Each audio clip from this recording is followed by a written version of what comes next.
The bells toll. Flowers are laid on the sidewalk, and the building where dozens of garment workers lost their lives 104 years ago still stands.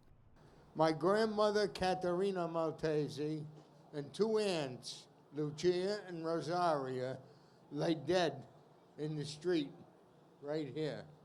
Wednesday, people gathered on this corner of New York's West Village to remember the Triangle Shirtwaist Factory fire. This fire was described is known as the fire that changed America.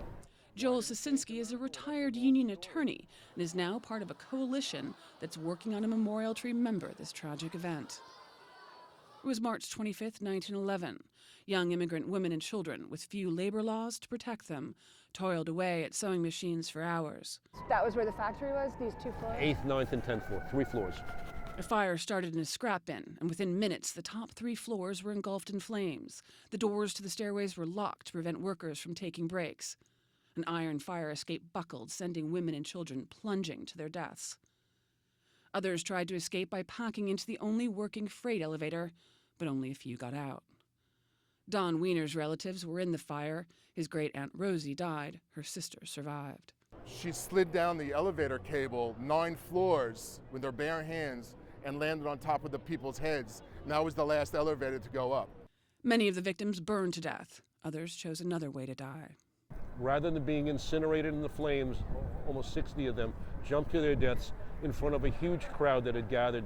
It was over in a few minutes. 146 people, mostly young women and children, were dead.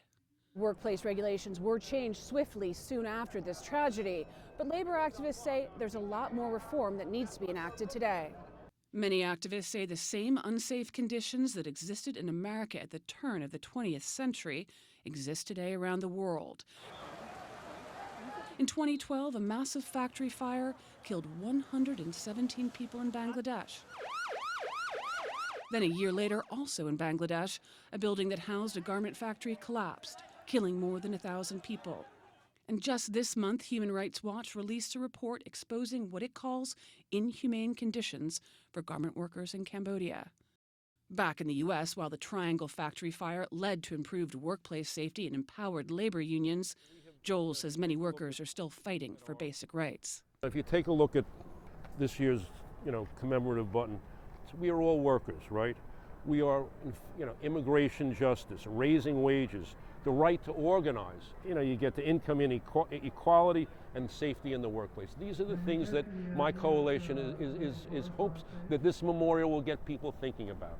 Just one reason why a century-old tragedy was solemnly remembered this week. Courtney Keeley, Al Jazeera.